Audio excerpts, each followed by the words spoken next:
네, 다시 한번 우리 아름빛교회 귀한 성도님 축복하고요. 그다음에 더운 여름 건강하게 잘 나시기를 바라겠습니다. 이 속담에 이런 말이 있습니다.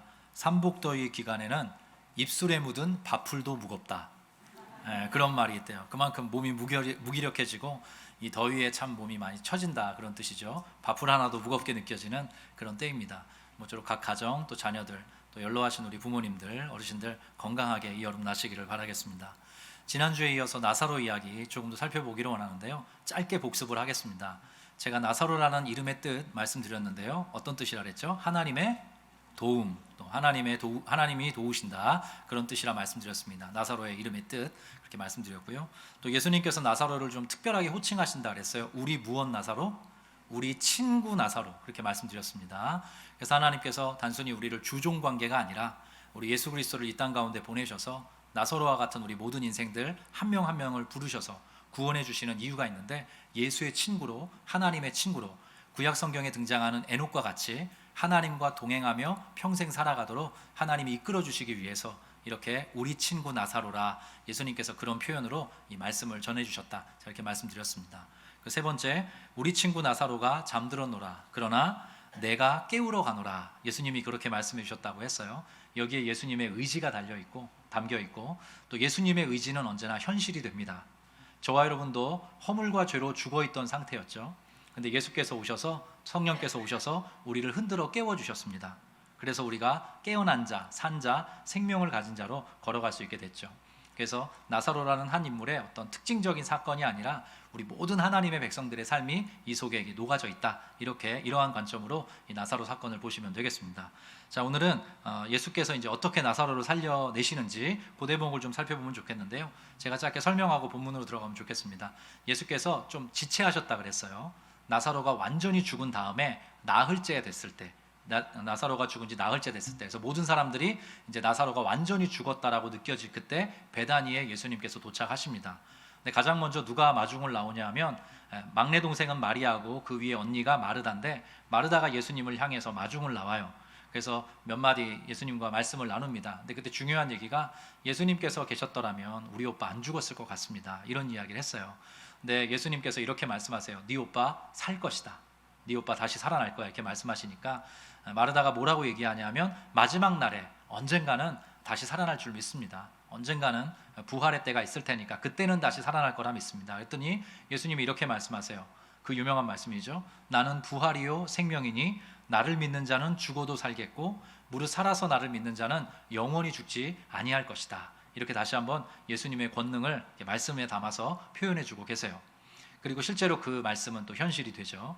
이 일 이후에 이제 마르다가 마리아를 부르러 갑니다. 마리아는 그때까지 여러 가지 감정에 복받쳐서 나오질 못했어요. 집에 이렇게 머물러 있었는데, 어디부터 보냐면 28절을 한번 펴보실까요? 11장 28절, 여기서부터 제가 읽을 테니까 눈으로 따라와 주십시오. 이 말을 하고 돌아가서 가만히 그 자매 마리아를 불러 말하되, 선생님이, 예수님께서 오셔서 너를 부르신다 하니, 자, 마리아가 이 말을 듣고 그제서야 급히 일어나 예수께 나아가매, 예수는 아직 마을로 들어오지 아니하시고 마르다가 맞이했던 곳에 그대로 계시더라. 자, 31절 같이 한번 읽어볼까요? 시작.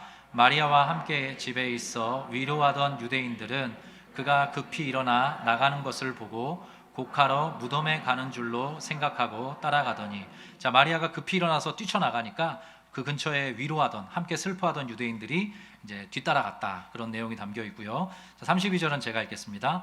마리아가 예수 계신 곳에 가서 배웠고 그 발 아래에 엎드려 이르되, 주께서 여기 계셨더라면 내 오라버니가 죽지 아니하였겠나이다. 마르다도 똑같이 얘기했거든요. 마르다의 이야기를 마리아도 똑같이 고백을 하고 있습니다. 주님이 계셨더라면 안 죽었을 텐데, 그 얘기를 하는 거죠. 자, 33절부터 35절까지는 한 목소리로 함께 읽겠습니다. 예수께서, 시작.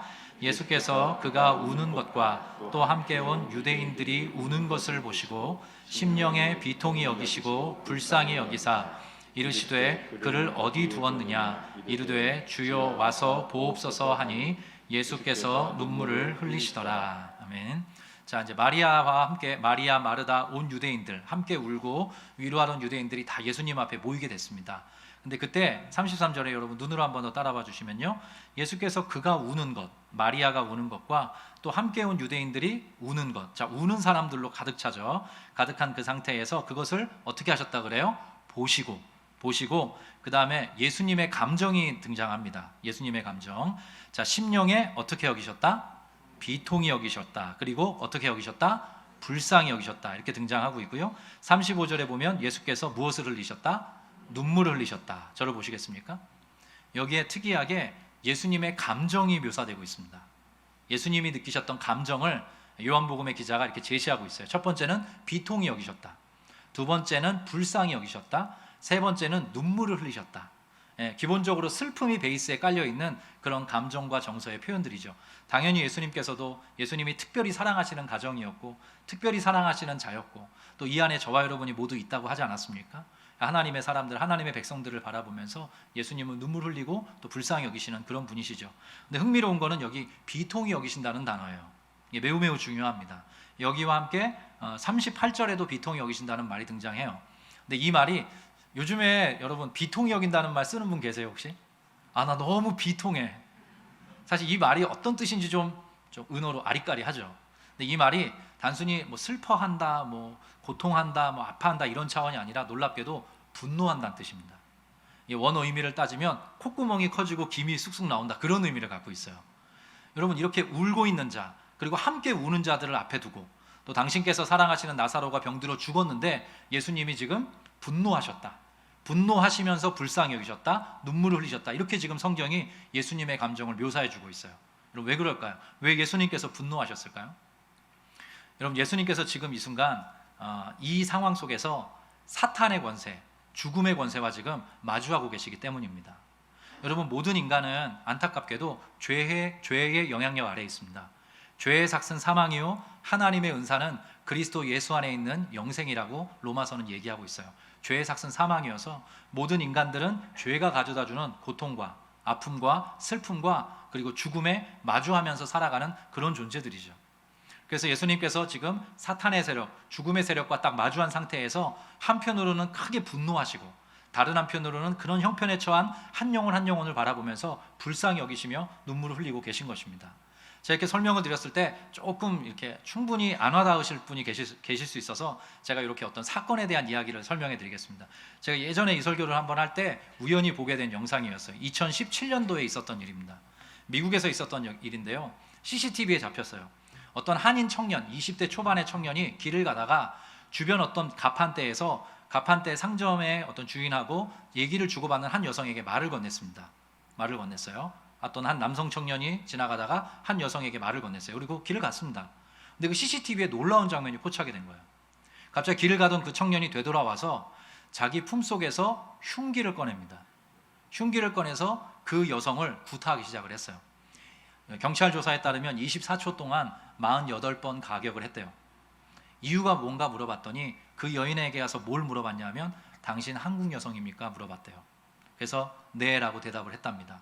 그리고 났더니 가던 길을 되돌아와서 품속에서 흉기를 꺼내서 그렇게 가격을 했다고 해요. 여러분, 어떤 감정이 느껴지십니까? 한편으로 너무 불쌍하죠. 그 여성이 너무 불쌍하지 않습니까? 다른 한편으로는 분노도 치밀어 오릅니다. 어떤 그런 상황에 처하면. 알고 봤더니 이제 그 소위 말하는 혐오 범죄, 증오 범죄였던 거예요. 한국 여성이라는 이유로 자기의 분노를 확 쏟아내 버린 거죠. 그래서 어떤 분이 이런 말을 했어요. 인간은 가장 아름답고 고귀하다. 그러나 반대로 가장 비참하고 처참해질 수도 있다. 여러분, 인간이 그렇지 않습니까? 하나님께서 만물의 영장으로 인간을 세워주셨는데 가장 아름답고 고귀하고 하나님의 영광의 정점으로 인간을 위치시키셨습니다. 근데 그 인간이 바르고 건전한 삶을 살지 못하면 가장 비참한, 가장 처참한 모습으로 그 나락으로 떨어지기도 합니다. 예수님께서 그래서 그 감정을 느끼셨던 거예요. 하나는 한 영혼에게 드리운 그 사망, 고통, 죽음, 슬픔, 이 모든 것들과 아파하면서 그 모든 것들로 인해 아파하면서 슬퍼하시고 불쌍히 여기시고 눈물을 흘리시지만 다른 한편으로는 이렇게 죄가 찾아와서 사탄의 모든 전략과 괴계 속에 무너져버린 우리 인간 세상의 그런 아픔을 보시면서 한편으로는 분노하셨던 것이죠. 그래서 비통히 여기셨다, 불쌍히 여기셨다, 눈물을 흘리셨다, 이런 말씀이 오늘 성경에 기록되고 있는 것입니다. 저도 개인적으로 유사한 감정을 느꼈던 적이 있어서 소개를 하고 싶습니다. 제가 예전에 삼일교회에 있을 때 이제 목사가 되고 나서 가장 감격스러울 때가 있어요. 지금 우리 아름빛교회 성도님들께도 제가 참 감사한 일인데요. 제가 우리 성도님들을 위해서 기도하지 않습니까? 신방을 할 때 기도하고, 지나가다 로비에서도 기도하고, 또 가정에 찾아가서도 기도하고 하는데요. 기도를 너무 달게 받아주시는 거예요. 목회자의 기도를. 너무 감격스럽고 목회자로 살아가는데 큰 영광이다 이렇게 생각을 하고 있습니다.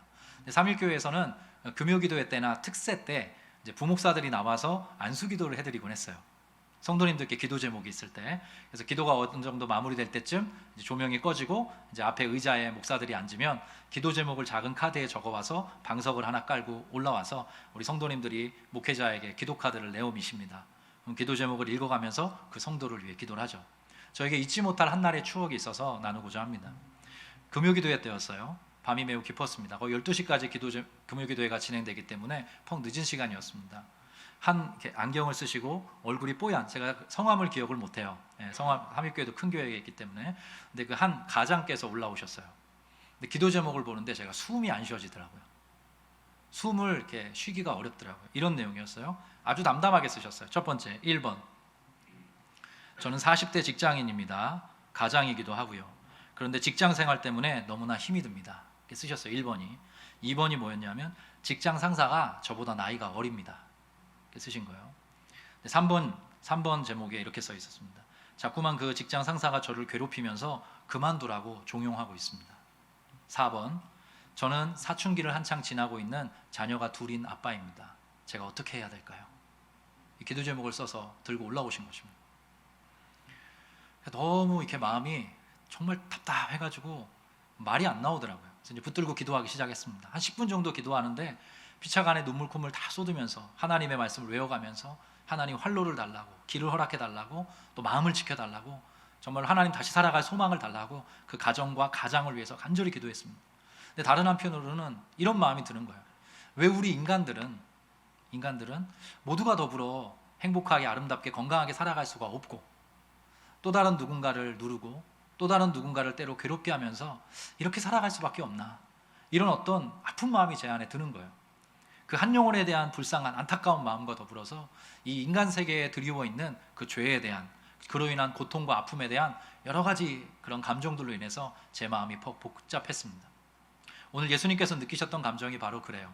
한편으로는 비통히 여기시고 한편으로는 한 영혼 한 영혼에게 드리운 그 아픔 때문에 슬퍼하시고 불쌍히 여기시며 눈물을 흘리셨습니다. 그래서 우리 성도님들 살아가시다가 또 성도로 걸어가시다가 누군가의 이야기를 듣고 우리가 공감하게 되지 않습니까? 그의 형편과 처지와 입장과 아픔과 눈물, 여러 가지 상황들에 대한 이야기를 듣고 우리가 깊이 공감하잖아요. 그거 하나님께서 매우 기뻐하시는 일이십니다. 왜냐하면 예수께서 먼저 우리에게 공감하셨기 때문에 그래요. 예수께서 이 땅 가운데 오셔서 문제를 해결하기에 앞서서 먼저 공감하셨습니다. 그래서 우리 모든 성도들은 누군가의 형편과 처지와 입장을 헤아리는 그런 헤아림의 감수성이 있는 사람으로 부름을 받아요.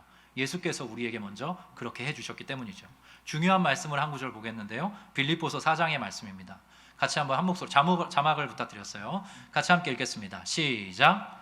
너희 관용을 모든 사람에게 말게 하라. 주께서 가까우시니라. 네, 띄워주십시오. 너희 무엇을 모든 사람에게 알게 하라 그래요? 관용입니다. 관용. 나중에 성경에 여기에 이렇게 별표를 쳐놓으시면 좋을 것 같아요. 이 앞절에 이런 유명한 말씀이 있어요. 주 안에서 항상 기뻐하라. 내가 다시 말하노니 기뻐하라. 사도 바울이 감옥에서 빌립보 교회 성도들에게 그렇게 이야기를 시작을 합니다.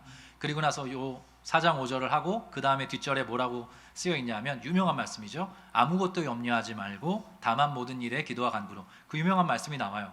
근데 그 중간에 이게 빌립보서의 결론부거든요. 너희 성도들아, 기억할 게 하나 있다. 너희의 관용을 모든 사람이 알도록 너희 살아가라. 주께서 가까우시니라. 이렇게 이야기를 하고 있는 거예요.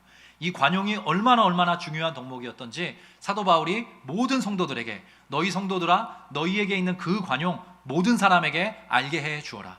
주께서 가까우시다. 이렇게 지금 이야기를 하고 있어요. 여러분, 관용이라고 하면 우리 마음속에 탁 떠오르는 그런 어떤 인식이 있습니다. 뭐냐면 관용은 기본적으로 우열에서 생겨나는 어떤 일이에요. 그렇죠? 좀 우위에 있는 사람, 뭐 직장에서 직급이 높거나 아니면 좀 연장자이거나 뭔가 권력이 있거나 힘이 있는 사람이 그거보다 약한 위치에 있는 사람, 약한 입장에 있는 사람의 여러 가지 연약함, 부족함, 실수, 잘못 따위를 이렇게 너그럽게 보아 넘겨주는 것, 그걸 이제 관용이라고 하지 않습니까? 흔히 국어사전에도 이렇게 돼 있어요. 남의 잘못 따위를 너그럽게 받아들이거나 용서함 또는 그런 용서, 이걸 관용이라고 합니다. 여러분 그런 관용에 대해서 다 컨셉을 갖고 계시죠? 근데 여러분 제가 여쭤보겠습니다. 그러면 예수 믿는 사람들만 그렇게 관용하며 삽니까? 예수 안 믿는 사람도 그런 관용의 모습을 보입니까? 예, 더러 보이죠. 예수를 안 믿어도 신앙생활을 하지 않아도 관용의 모습을 보이는 사람들이 있습니다. 그럼 사도 바울이 왜 굳이 너희 관용을 모든 사람에게 꼭 알게 해줘라 이렇게 이야기할까요? 여기에 등장하는, 그러니까 언어라는 게 시간 속에서 달라지지 않습니까? 시간 속에 달라져요. 그래서 제 예전 스승께서는 늘 이렇게 말씀하셨는데, 여러분 공갈치다 라는 말이 지금 들으면 거짓말한다 이렇게 듣는데요, 옛날에는 그게 협박한다는 거예요. 갈취하다는 뜻이에요. 공갈이라는 말. 언어라는 거는 그렇게 조금씩 시대에 따라 달라집니다. 관용이라는 말이 그런 의미를 포함하고 있지만 여기 빌립보서에 쓰인 의미는 좀 다릅니다. 빌립보서에 쓰인 이 관용이라는 말은 어떤 의미냐면 강자가 약자의 입장으로 내려와서 그와 같아진다는 뜻입니다. 강한 자가 약한 자의 위치로 내려와서 그와 같아지고 그의 입장과 그의 형편과 그의 처지와 그의 아픔과 그의 고통과 그의 눈물과 그의 슬픔을 헤아려 공감한다는 뜻이에요, 이게. 그래서 빌립보서 2장에 그 유명한 말씀이 있지 않습니까? 그는 근본 하나님의 본체시나 하나님과 동등됨을 취할 것으로 여기지 아니하시고 자기를 비어 종의 형체를 가지사 사람들과 같이 되셨다. 예수에 대해서 그렇게 묘사하고 있습니다. 사람의 모양으로 나타나셨다. 강한 자, 우위에 계셨던 창조주 하나님께서 이 땅 가운데 내려오신 것입니다. 그래서 우리의 모든 형편과 처지와 입장, 그리고 우리가 어쩔 수 없이 감내해야 되는 그 아픔과 고통과 눈물을 공감해서 헤아려 아신다는 거죠. 그래서 우리 기독교가 말하는 관용은 세상 사람들이 말하는 관용을 넘어섭니다. 우리가 너그러이 보아 넘겨주는 차원이 아니라 그와 같아지는 것입니다. 그의 자리로 내려가서 그의 아픔과 고통과 눈물을 헤아려 아는 것. 예수께서 우리 한 사람 한 사람에게 그렇게 해주셨던 것처럼 우리도 그러한 방식으로 살아갈 것을 성경이 요구하고 있습니다. 제가 1부 때도 직후께 이런 말씀 드렸습니다. 이런 말씀을 드리면 내가 강자인가 약자인가 묵상을 해보게 돼요. 저도 이제 집안에서 가장이지 않습니까? 때로는 저는 근데 저희 집에서 서열이 5위거든요. 저희 아내님이 계시고 이렇게 아들 셋 있으시고 그 아래 제가 있어요. 근데 때로 제가 되게 강자일 때가 있더라고요. 제가 강자일 때가 있고 제가 약자일 때도 있어요. 제가 늘 약자라고 생각을 했는데 그렇지 않더라고요. 제가 여러 성도님들께 묻겠습니다. 여러분 부부관계에서, 가족관계 안에서, 여러분이 지금 경험하는 모든 인간관계 안에서 여러분들 약자일 때만 있으십니까? 아니면 여러분이 강자일 때도 있으십니까? 모든 성도들은, 모든 사람들은 때로 강자의 위치에 서기도 하고 약자의 위치에 서기도 합니다. 그래서 여러분이 혹 지금 부부관계에서, 또 부모 자식 관계에서, 또 여러 가지 인간관계에서 혹 강자의 위치에 서 계시거든 이 말씀을 여러분의 마음속에 좀 품으셨으면 좋겠어요.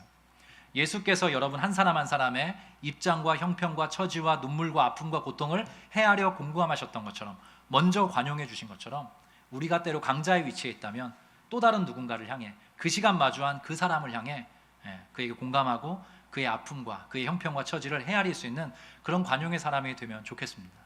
그 자리로 하나님께서 끊임없이 우리를 부르세요. 제가 단언할 수 있습니다. 제가 예전에 분당 우리 교회에서 그 어머니 기도회라는 걸 한 적이 있어요. 그때 저도 이제 어머니 기도회를 섬겼는데 정기적으로 아내를 위해서 기도한 게 되게 낯설지만 정말 처음이었어요. 정말 부끄럽지만 정기적으로 매주 수요일에 어머니 기도회니까 보통 자녀들을 위해서도 기도하지만 배우자를 위해서도 기도했거든요. 저도 저희 아내를 위해서 규칙적으로 기도한 적이 참 드물었는데 수요일마다 이제 찬양 인도하고 어머니 기도회 섬기다 보니까 기도를 하게 되는 거예요. 근데 저는 제가 약자인 줄 알았거든요. 근데 제가 기도하다 알게 됐어요. 제가 더 강자였다는 걸. 제가 좀 부끄러운 얘기인데 제가 하고 싶은 대로 다 하고 살더라고요. 제가 다 맞춰주는 것 같이 하면서 정말 제가 하고 싶은 거는 다 하면서 사는 것 같더라고요. 그래서 아내한테 가서 얘기를 했더니 아내님께서 그걸 이제 알았냐고. 모든 인간관계는 그렇습니다. 모든 인간관계는 그래서 우리가 예수를 믿고 하나님을 진하게 만나면 하나님이 우리를 공감해 주시지 않습니까? 그래서 우리의 속사람이 깨어나면서 우리가 마주하는 또 다른 영혼에 대한 감수성이 생겨나요. 저는 우리 모든 아름빛교회 성도님들이 그 감수성이 풍부한 분들 되셨으면 좋겠어요. 물론 이게 쉬운 길은 아닙니다. 누군가의 감정과 형편을 헤아리는 것은 많은 에너지가 소모되거든요. 근데 예수께서 그렇게 하셨잖아요. 예수님께서 저와 여러분에게 공감하시잖아요. 예수님께서 오셔서 불쌍히 여기시고 눈물을 흘려주시잖아요. 우리의 눈물이 있기 전에 예수께서 우리를 향해 울어주심으로써 우리의 삶에는 믿음 안에서 새로운 눈물이 생겨나게 됩니다. 하나님께서 그렇게 우리를 이끌어 주시죠. 자, 33절부터 35절까지 한 번 더 읽어보겠습니다. 여러분들이 한 번 더 읽어주세요. 예수께서, 시작. 예수께서 그가 우는 것과 또 함께 온 유대인들이 우는 것을 보시고 심령에 귀통이 여기시고 불쌍히 여기사 이르시되 그를 어디 두었느냐 이르되 주여 와서 보옵소서 하니 예수께서 눈물을 흘리시더라. 아멘. 예, 여기 보면 매우 특이한 장면입니다. 성경에 이런 장면 흔치 않습니다. 여러분, 한 사람, 한 가정에 깊은 슬픔이 들이었고 울게 됐습니다. 그리고 그 곁에서 그 가정의 형편을 알고 그 가정의 지금 상황을 아는 많은 유대인들이 와서 함께 울어주고 있다. 성경에 기록하고 있어요. 근데 또 한 분, 예수께서 오셔서 그 모든 눈물 위에 당신의 눈물을 더 얹고 계십니다. 그런 장면이 지금 묘사가 되고 있어요. 근데 예수님께서 이 세상 오실 때 예수님의 사명을 선포하신 적이 있습니다. 내가 온 것은 이러이러한 것 때문이다. 물론 요한복음에도 등장하지만 누가복음에 보면 매우 특이한 말씀이 등장을 해요. 예수님께서 공생애를 시작하시기 직전에 회당에 들어가십니다. 말씀을 강론하는 회당에 들어가셔서 성경을 좀 달라 하시고 성경을 한 장 읽으세요. 근데 그 말씀이 어디냐면 이사야 61장의 말씀이었습니다. 이사야 61장의 말씀을 주르륵 읽으시고 둘러앉은 마주한 많은 사람들에게 이렇게 말씀하십니다. 오늘 이 말씀이 너희에게 응하였느니라. 이렇게 얘기를 하시고 예수님께서 공생애의 삶을 사시거든요. 예수께서 왜 오셨는지, 오셔서 무슨 일을 하길 원하셨는지, 하나님 아버지께서 왜 예수를 이 땅 가운데 보내셨는지 그 의미가 잘 담겨있는 말씀이 이사야 61장의 말씀입니다. 그래서 예수님께서 그 말씀을 읽고 공생애의 삶을 시작하신 거죠. 자막을 부탁드렸습니다. 자막을 부탁드렸는데 제가 읽어갈 테니까 여러분 눈으로 따라와 주십시오. 주 여호와의 영이 내게 내리셨으니 이는 여호와께서 내게 무엇을 부으사? 기름을 부으사. 중요한 표현입니다. 여러분, 그리스도라는 말이 기름 부음을 받다라는 의미예요. 그러니까 하나님 아버지께서 예수께 기름을 부으셨습니다. 성령으로 기름 붓듯 하셨다, 그렇게 이야기를 해요. 내게 기름을 부으셨다. 근데 기름 부음 받는 존재가 구약 성경에 보면 세 부류의 사람으로 등장합니다. 첫 번째는 왕이 기름 부음을 받아요. 예수님은 우리의 왕이시죠. 두 번째, 제사장이 기름 부음을 받습니다. 예수님께서는 자기 자신을 들여서 제사를 지내세요, 십자가에서. 세 번째, 선지자가 기름 부음을 받아요. 예수님은 선지자로서 하나님의 뜻을 알려주는 존재로서 이 땅 가운데 오시는 분이세요. 그래서 예수 그리스도라고 일컫는 것입니다. 자, 여호와께서 내게 기름을 부으시는데 그 다음에 다음 절 보여주세요. 자, 여기 같이 한번 읽어보겠습니다. 가난한 자에게, 시작. 가난한 자에게 아름다운 소식을 전하게 하려 하심이라. 거기까지요. 자, 누구를 가장 먼저 꺼내요? 가난한 자입니다. 가난한 자, 심령이 가난한 자, 더 이상 근거와 토대를 마련할 수 없는 자, 그 가난한 자에게 아름다운 소식을 전하기 위해서 예수께서, 기름 부음 받은 자 그리스도께서 이 땅 가운데 오신다. 그렇게 성경이 예견하고 있어요. 그리고 나를 보내셔서 어떤 자? 마음이 상한 자를 고친다. 예수께서 하시는 사역이죠. 마음이 상한 자를 고치는 것이 예수님의 주된 관심사입니다. 그 다음 절, 포로된 자에게 자유를 주기를 원한다. 갇힌 자에게 노임을 선포하기를 원한다. 여호와의 은혜의 해와 우리 하나님의 보복의 날을 선포하여 모든 어떤 자를 위로한대요? 슬픈 자, 눈물을 흘리는 자를 지금 위로하기를 원한다. 예수께서 이 땅 가운데 오신 중요한 가치 중에 하나는 모든 슬픈 자를 위로하기 위하여서 슬퍼하고 눈물 흘리고 아파하는 자들에게 찾아가서 그와 공감하시고 그를 위해 울어주기 위해서 예수께서 이 땅 가운데 오셨다. 그렇게 성경이 예언해주고 있는 거예요. 예수님께서 이 말씀을 읽고 공생의 삶을 시작하셨습니다. 그 뒷절을 제가 또 읽어볼게요. 무릇 시온에서 슬퍼하는 자에게 화관을 주어 그 죄를 대신하며 기쁨의 기름으로 그 슬픔을 대신하며 찬송의 옷으로 그 근심을 대신하시고 그들이 그렇게 슬퍼하고 아파하고 포로되고 마음이 상했고 갇혀있던 그 자들이 의의 나무 곧 여호와께서 심으신 그 영광을 나타낼 자라 일컬음을 받게 하려 하심이라. 예수께서 이 사명 감당하시기 위해서 이 땅 가운데 오셨다. 성경이 그렇게 약속해주고 계세요. 그래서 아까 우리 마지막에 봤지만 그들이 의의 나무 곧 여호와께서 심으신 그 영광을 나타낼 자라 일컬음을 받게 하려 하심이라. 자연스럽게 시편 1편이 떠오릅니다. 시냇가에 심은 나무와 같이 잎사귀를 펼치고 또 때마다 꽃을 맺고 또 열매를 맺도록 우리 모든 하나님의 사람들을 그렇게 회복시키시고 치유하시기를 원하시는 마음으로 예수님께서 이 땅 가운데 오셔서 모든 사명을 감당하신 것이죠. 그래서 여기 보면 아까 우리가 읽었던 이사야 61장의 말씀에 강조되는 건요, 슬픔입니다. 슬픔. 여러 가지 상황, 여러 가지 형편, 여러 가지 처지 속에 슬퍼하고 아파하고 고통할 수밖에 없는 그런 존재들을 향해서 예수님께서 찾아가시겠다. 예수님께서 나아가시겠다 말씀하시죠. 그 모든 것들을 아울러 싸매어 주시고 위로하시는 방식으로 그들에게 새로운 삶을 선사해 주시겠다. 그래서 우리 모든 성도들은 이 자리로 부름받습니다. 예수님의, 우리 하나님의, 우리 성령님의 이 원대한 꿈 안에 저와 여러분 한 사람 한 사람이 그 자리에 놓여 있는 것입니다. 우리가 슬퍼할 수밖에 없고 한시적으로 아파할 수밖에 없고 고통할 수밖에 없지만 어떤 시점이 지나면 하나님께서 우리 모두를 의의 나무로 세워주실 것이다. 성경이 그렇게 약속을 하고 계세요. 그래서 모든 신앙인은 어떤 사람이냐? 예수께서 이러한 사명을 감당하시는 것처럼 그 예수님의 사역, 예수님의 사명에 우리가 포함되었다는 것을 느끼게 되는 순간 기쁨과 회복의 눈물을 흘리게 됩니다.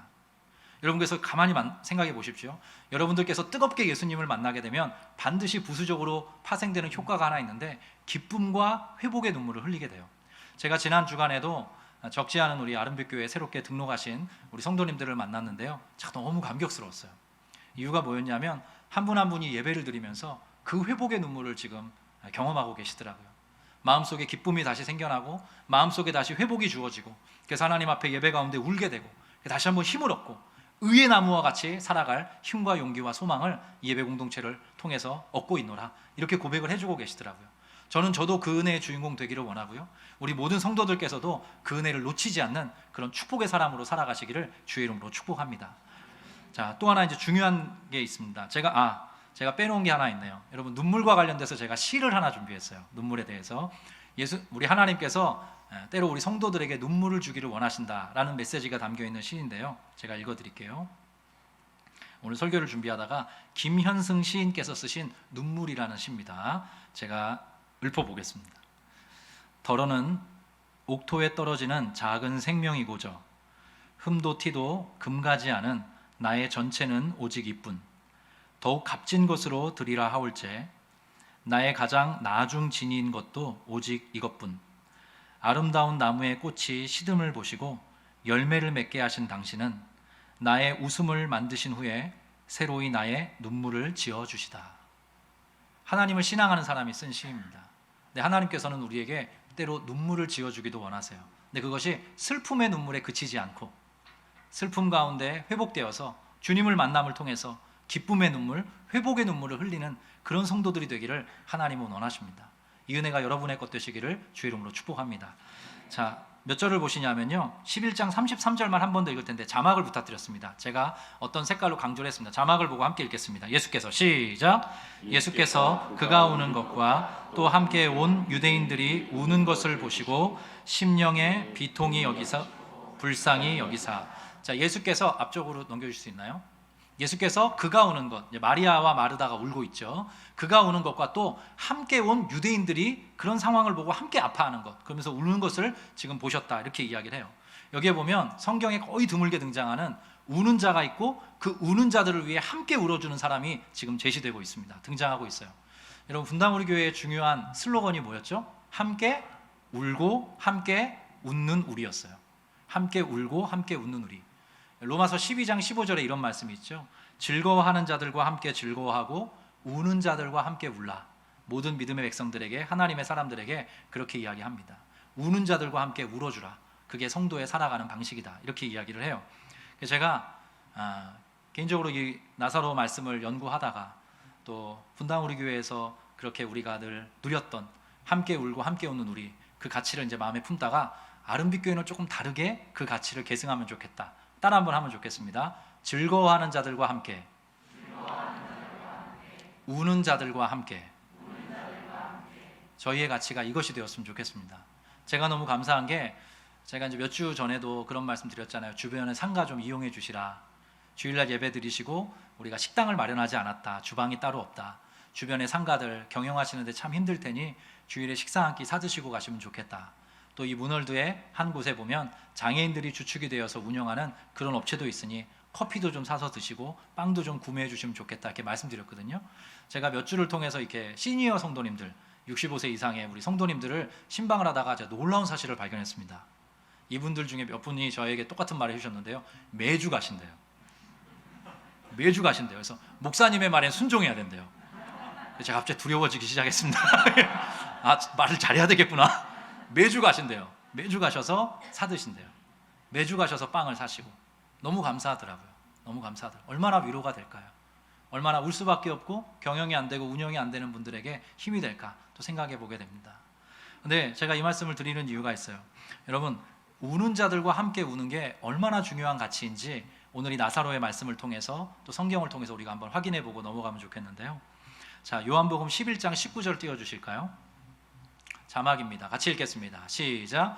많은 유대인이 마르다와 마리아에게 그 오라비의 일로 위문하러 왔더니, 자, 어떻게 하러 왔대요? 위문하러 왔대요. 많은 유대인들이 마르다와 마리아 가정에 큰 슬픔이 임했다는 걸 알고 그 오라비 나사로의 일로 위문하러 왔다. 근데 여기 위문이라고 번역되어 있는데요, 헬라 말로 파라미 데오마 이렇게 써요. 근데 이게 위로하다라는 뜻입니다.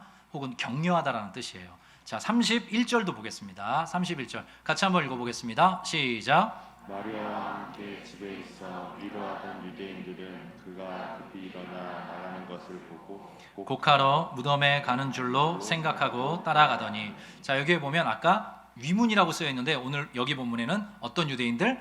위로하던 유대인들이에요. 같은 단어예요. 헬라어로 같은 단어인데 이게 신약 성경에 총 4번밖에 쓰이지 않습니다. 근데 2번이 여기 쓰여요. 요한복음에. 그 2번이 어디 쓰이냐면 데살로니가 전서에 쓰입니다. 근데 거기 어떻게 쓰이냐면 모든 형제들아, 너희 형제들아, 마음이 약한 자들을 격려해줘라 이렇게 쓰이고 있어요. 그러니까 성경 전체에서 4번밖에 쓰이지 않는 이 단어가 위로하다, 위문하다, 격려하다. 근데 모두 다 어떤 상황이죠? 마음이 약해 있고 울 수밖에 없는 처지에 있는 그 사람들을 향해 찾아가 함께 울어주라는 그런 메시지인 거죠. 우리는 이 이후의 일을 알고 있습니다. 예수께서 이렇게 우는 자들과 함께 울어주는 그 사람들 곁으로 예수님께서 찾아가시죠. 그리고 이야기하십니다. 나사로를 어디에 두었느냐? 그랬더니 마르다가 이야기를 하죠. 무덤에 두었는데 벌써 나흘째 되었습니다. 시체 썩는 냄새가 납니다. 예수님, 그냥 특별한 일이 일어날 것 같지 않습니다. 이렇게 얘기를 해요. 그랬더니 예수님께서 네가 하나님의 영광을 보리라 하지 않았느냐 말씀하시고 돌을 옮겨 놓으라 이야기하시죠. 그리고 오늘 우리가 설교 제목으로 삼고 있는 큰 소리로 외치십니다. 그리고 그 전에 이런 기도를 올리세요. 하나님께, 아버지, 내 기도를 들어주셔서 감사합니다. 내 기도에 항상 귀 기울여 주셔서 감사합니다. 이렇게 아버지 하나님 앞에 기도하시고 예수님께서 이렇게 말씀하시죠. 큰 소리로 나사로야 나오라 말씀을 하세요. 그리고 나서 나사로가 놀랍게도 죽었던 자리를 털고 일어나서 그 동염했던 배를 풀어가면서 그 동굴을 빠져나오는 것이 오늘 말씀의 결론입니다. 저렇게 길게 설명드리는 이유가 있어요. 우는 자들과 함께 울어준다는 것, 울 수밖에 없는 사람들을 찾아가서 그의 형편과 처지를 헤아리면서 그 곁에서 위로해 준다는 것, 격려해 준다는 건요, 이런 중요한 뜻을 담고 있습니다. 어떤 뜻이냐면 예수께서 오셔서 그분의 능력을 나타내 주실 때까지 견뎌낼 수 있는 힘을 제공해 주는 것입니다. 여러분, 이 사실을 꼭 기억하십시오. 여러분이 누군가에게 위로를 전한다는 것, 누군가에게 격려를 전해준다는 것, 누군가를 위해서 울어준다는 건요, 그의 인생에, 그의 가정에, 그의 형편에 예수께서 오셔서 그의 능력, 그의 탁월하심을 나타내 보여주실 때까지 견뎌낼 수 있는 힘을 제공해 주는 것입니다. 단순한 인간적인 차원이 아니라 성경은 그렇게 위로와 격려에 대해서 우리에게 소개해 주고 있어요. 제 삶에도 잊지 못할 위로받았던 일이 하나 있습니다. 저희 둘째 아들이 성격이 조금 급했어요. 언제 성격이 급했냐면 엄마 뱃속에 있을 때요. 그래서 5개월째 나오려고 했습니다. 그래서 어느 날 이제 밤에 잠을 자는데 저희 아내가 둘째를 갖고, 첫째는 뭐 2살, 2돌이 채 안 됐을 텐데 한 1살 반 정도 됐을, 18개월 정도 됐을 텐데 어느 날 잠자리에 새벽에 저희가 깼는데 이부자리가 이만큼 젖어 있는 거예요. 그러니까 소위 양수가 터진 겁니다. 근데 이제 임신 5개월째라 이게 처음에는 실수로 별의별 생각이 다 드는 거예요. 이게 뭔 일이지? 근데 이제 가까이 이제 건국대학교 병원이 있어서 택시를 타고 갔습니다. 그랬더니 병원에서 이제 아내는 이제 누워 있게 됐고 저한테 아주 담담하게 이렇게 얘기하는 거예요. 확인을 해봤더니 첫 번째, 양수가 터진 것 같은데 감염의 위험이 있다. 그러면 아이를 꺼내야 되는데 지금 아이의 체중이 780g이다. 5개월 정도 인큐베이터에 있어야 되는데 예상되는 병원비가 2,500만 원 정도 된다. 아주 담담하게 저한테 이야기를 하시는 거예요. 정말 하늘이 막 노래지고 막 무너지는 것 같더라고요. 그때부터 아내는 2다리를 곧 이렇게 하늘을 향해서 들고 꽃방 누워 있었어요. 한 일주일 정도 입원을 했거든요. 지켜보자고 하더라고요. 언제나 병원에서는 좀 최악을 얘기하잖아요. 그래서 정말 마음이 막 무너지는 거예요. 이거 어떡하나. 근데 너무너무 감사하게도 그 7일간의 과정을 거치면서 양수막이 잘 막히고 감염이 없는 걸로 확인이 된 거예요. 다행히 아내가 거기서 뭐 분만을 하거나 하지 않고 다시 집으로 돌아와서 나머지 5개월을 거의 누워있다시피 할 정도로 지내고 둘째를 낳습니다. 저희는 늘 그 둘째 아들을 보면서 가슴으로 낳았다, 하나님이 주시는 복덩이다, 이렇게 생각을 해요. 그래서 이름도 복우자를 써서, 이름은 얘기하면 힘들어하겠네. 이름은 얘기하지 말라 그러더라고요. 근데 제가 이 말씀 드리는 이유는 제가 그때 전도사 때였거든요. 파트 전도사 때였는데, 그때 집은 구이동이고 그다음에 사역지는 노량진이었어요. 노량진에서 늘 이렇게 새벽 예배, 청년부 새벽 예배를 나오시던 한 권사님이 전화를 하시더니 꼭 병문안을 한번 가고 싶다는 거예요. 그래서 굳이 안 오셔도 된다, 거리도 먼데. 그랬더니 권사님이 뭐라고 하셨냐면, 본인께서 이렇게 그 취미 겸 해서 떡을 만드시는 분이었어요. 떡을 좀 만들어서 좀 위로 차원에서 가져다 드리고 싶다. 그래서 어떻게 또 사양을 하겠어요. 그래서 알려드리고 호시를 말씀드렸더니 어느 날 진짜 오셨더라고요. 쇼핑백 하나에 손수 만드신 떡을 잘 담으셔서 오셔서 병실에서 잠깐 대화를 나누고 일어났습니다. 근데 그 아래 봉투가 하나 놓여 있는 거예요. 제가 꼭 돈 때문에 이야기하는 게 아니라 그 권사님의 그 걸음, 그 마음이 너무나 큰 위로가 되는 거예요. 예수께서 오셔서 그분의 능력을 나타내 주실 때까지, 예수께서 오셔서 부활이요 생명 되신 그분의 능력을 선사해 주실 때까지 모든 사람들에게는 견뎌낼 힘이 필요합니다. 그 견뎌낼 힘을 누가 제공해 주는가? 공동체가 제공해 주는 것이에요. 여러분 이 사실 믿으십니까? 그래서 저는 제가 평생 여러분 앞에 조심스럽지만 다짐하고 싶은 게 있습니다. 우리 성도님들께 위로가 필요할 때, 우리 성도님들께 격려가 필요할 때, 우리 성도님들께 견뎌낼 힘이 필요할 때 그것 제공해드리는 목사이고 싶습니다. 위에서 기도해드리고, 위에서 격려해드리고, 위에서 응원해드려서 모쪼록 우리 하나님께서 그 자리에 임하셔서 각 심령에게 임하시고, 가정에게 임하시고, 또 귀한 자녀들에게 임하셔서 그분의 부활이요 생명 되신 그 능력을 선사해 주실 때까지 견뎌낼 수 있는 힘을 제공해드리는 그런 목사로 살아가고 싶습니다. 우리 아름빛교회도 마찬가지입니다. 저는 우리 아름빛교회가 더 풍성한 공동체 교제가 있었으면 좋겠어요. 그래서 바라기로는 정말로 모든 우리 성도님들께서 이 다락방이라는, 혹은 그 외에도 무엇보다 다락방이겠죠, 그 공동체를 통해서 그 생명과 풍성과 부요를 맛보고 함께 격려하고 서로를 기억하고 기도해 주면서 예수께서 오셔서 그분의 능력을 나타내 주실 때까지 견뎌낼 수 있는 힘을 제공해 주고 제공받으면서 함께 걸어가는 그런 믿음의 공동체, 예수의 공동체가 되었으면 좋겠습니다. 저를 포함한 모든 아름빛교회 성도님들이 이 은혜를 함께 누릴 수 있었으면 좋겠어요. 오늘은 이 사람에게 위로와 격려가 필요하고, 내일은 저 사람에게 위로와 격려가 필요하고, 오늘은 이 가정에게 위로와 격려가 필요하고, 내일은 저 가정에게 위로와 격려가 필요할 것입니다. 서로 예수께서 오셔서 그분의 능력을 드러내 주실 때까지 견뎌낼 수 있는 힘을 제공하면서 살아가는 그 모습이 우리 공동체에게 주어지기를 주 이름으로 간절히 축원합니다. 자, 마지막 대목인데요, 38절로 넘어가겠습니다. 38절부터 제가 읽겠습니다.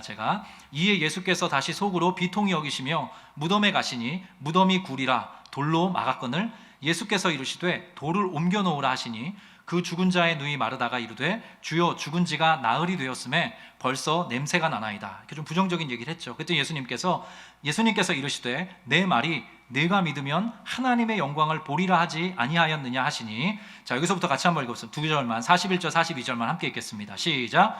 돌을 옮겨 놓으니 예수께서 눈을 들어 우러러 보시고 이르시되 아버지여 내 말을 들으신 것을 감사하나이다. 항상 내 말을 들으시는 줄을 내가 알았나이다. 그러나 이 말씀을 하옵는 것은 둘러선 무리를 위함이니 곧 아버지께서 나를 보내신 것을 그들로 믿게 하려 함이니이다. 저를 잠깐 보실까요? 여기 예수님과 기도를 들으시는 하나님 아버지 간의 관계의 거리가 여러분 가까워 보이십니까? 멀어 보이십니까? 엄청 가까워 보이죠. 하나님 아버지, 내 말을 항상 들어주셔서 감사합니다. 예수님이 지금 그렇게 기도를 시작하시는 거예요. 여러분 항상이라는 단어에 눈이 갑니다. 항상 내 기도 들어주셔서 고맙습니다. 우리 귀한 성도들에게도 이러한 고백이 터져나왔으면 좋겠어요. 제가 어제 유년부에서 이런 사진을 보내와서 깜짝 놀랐습니다. 사진 한번 띄워주실래요? 무릎 꿇고 기도하자고 안 하셨대요. 그냥 기도 시간인데 한 아이가 저렇게 내려가더니 간절하게 무릎을 꿇고 두 손을 모으고 기도를 하더래요. 사진을 확대해 주십시오. 제가 부끄러워졌어요. 저와 하나님의 관계보다 이 친구와 하나님의 관계가 더 가까워 보이고 친밀해 보였기 때문입니다. 우리 어른들이잖아요. 장년들이잖아요. 천국은 어린아이와 같은 자가 들어간다 그랬어요. 우리 아름빛교회 성도님들에게 축복해드리고 싶은 거 하나 있습니다. 여러분 기도 가운데 하나님과의 관계가 더욱더 친밀해지시기를 주 이름으로 축복합니다. 이 아이의 이 간절한 마음, 정말 순수하게 주님을 찾는 그 마음으로 하나님과 우리 사이에 더 이상 방해물이 없도록, 우리가 그러한 방식으로 우리의 기도의 삶이 깨어날 수 있게 되기를 주의 이름으로 축복합니다. 43절 44절 한 번만 더 마지막으로 읽어보겠습니다. 이 말씀을 하시고 같이 한번 읽어볼게요. 시작.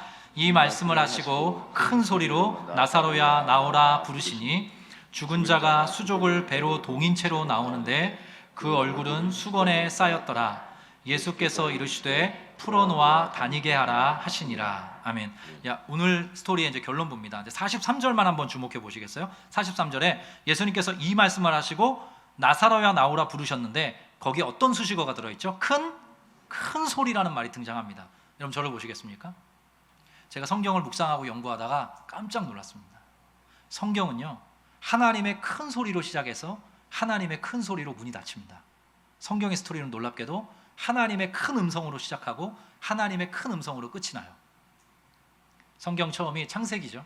창세기에서 하나님이 처음 어떤 음성을 바라시죠? 빛이 있으라 말씀하십니다. 그 하나님께서 큰 음성을 바라시면서 이 세상을 차곡차곡 지어가세요. 그리고 모든 인간들에게도 복을 주세요. 하나님의 큰 음성으로 생육하고 번성하라고, 너희가 복이 되라고 하나님께서 인간을 축복하십니다. 그리고 우리가 그 하나님의 말씀, 하나님의 큰 음성을 뒤따라 살아가기를 원하시죠. 근데 인간의 죄악, 인간의 타락은 어디에서 시작이 됐냐면 하나님의 큰 음성보다 사탄이 주는 음성을 더 크게 들었기 때문입니다. 너희 절대로 죽지 않을 거야. 선악과 따먹어도 죽지 않을 거야. 저거를 따먹는 날에 너희의 눈이 밝아져서 하나님과 같이 될 거야. 그러한 사탄의 속삭임과 유혹의 그 음성을 하나님의 큰 소리보다 더 크게 들으면서 인간에게는 죽음과 파멸이 찾아오게 된 것이죠. 근데 이것을 해결하기 위해서 예수께서 오신 것입니다. 예수께서 오셔서 큰 소리로 한 사람 한 사람의 이름을 불러주시는 거예요. 여러분, 예수님께서 여러분 한 사람 한 사람의 이름을 불러 구원해 주는 그런 주님이심을 여러분 믿으십니까? 여기서 이 자리에 지금 예배하는 어느 한 사람, 예수님께서 이름 불러주시지 않으시면 이 예배당의 문턱을 넘어올 수 없습니다. 한 분 한 분의 인생에 저마다의 방식, 저마다의 타이밍에 찾아가셔서 나사로야 나오라 말씀하신 그 예수의 음성을 들려주셨기 때문에, 영유나 나오라 말씀해 주셔서 제가 모든 후회와 방황과 그 모든 고통, 제 모든 삶의 생채기를 딛고 이렇게 성도가 되고 목회자가 되어서 걸어가는 것처럼 여러 성도 한 분 한 분에게도 그 인생 가운데 찾아가셔서 누구야 나오너라, 주님께서 큰 음성을 선포해 주셔서 우리가 하나님의 사람으로 살아갈 수 있게 된 것입니다. 근데 성경이 끝이 어떻게 되는가, 그 부분을 마지막으로 살펴보기를 원합니다. 요한계시록의 말씀입니다. 띄워주실까요? 요한계시록 21장 3절인데요 성경의 마지막 대단원입니다. 이렇게 이야기를 해요.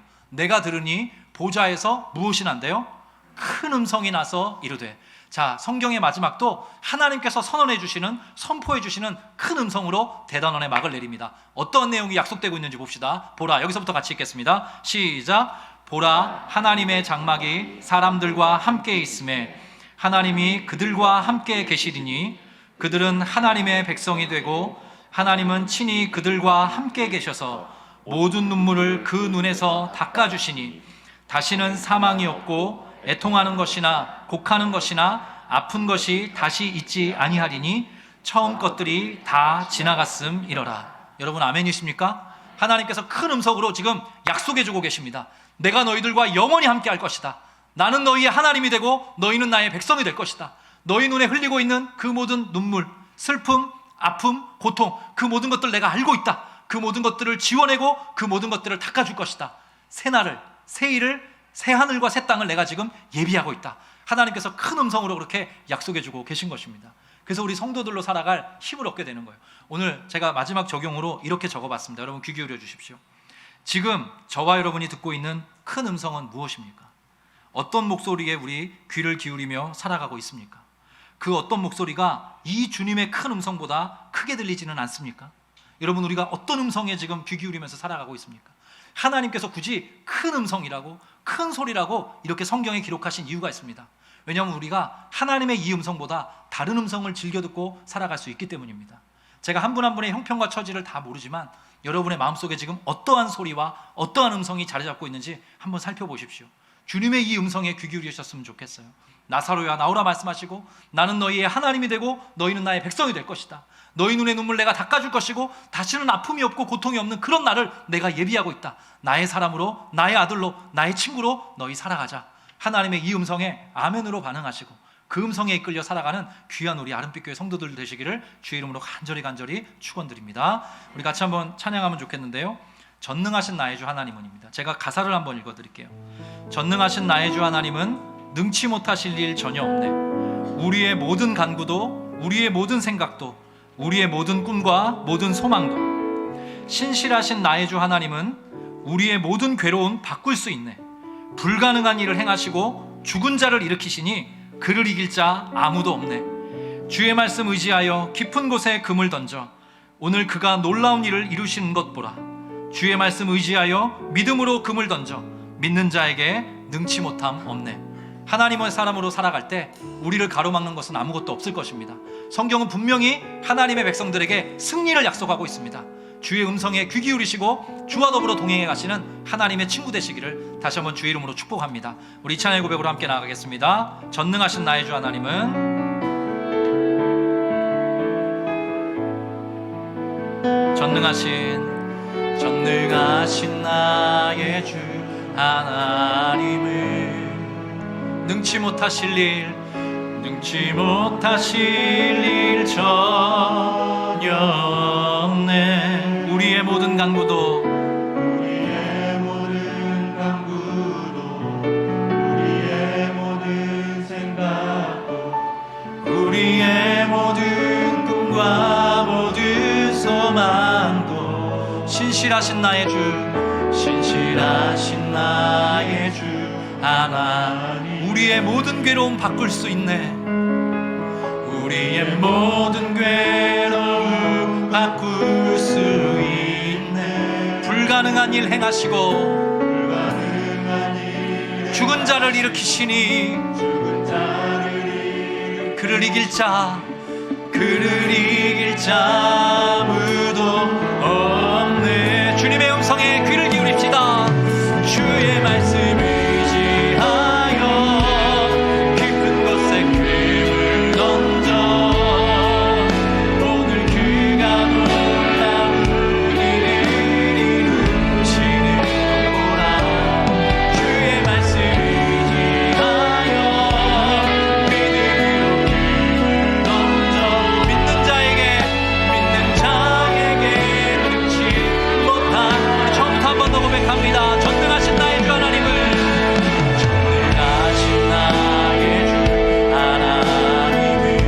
능치 못하실 일 전혀 없습니다. 그분께서 우리의 슬픔과 아픔을 아십니다. 우리의 모든 간구도, 우리의 모든 생각도, 우리의 모든 꿈과 모든 소망, 신실하신 나의 주 하나님은 우리의 모든 괴로움과 눈물 바꿀 수 있습니다. 우리의 모든 괴로움 바꿀 수 있는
나사로가 죽음이라는 동굴 안에 있었습니다. 여러분 지금 혹시 어떤 동굴에 계십니까? 상처의 동굴에 계십니까?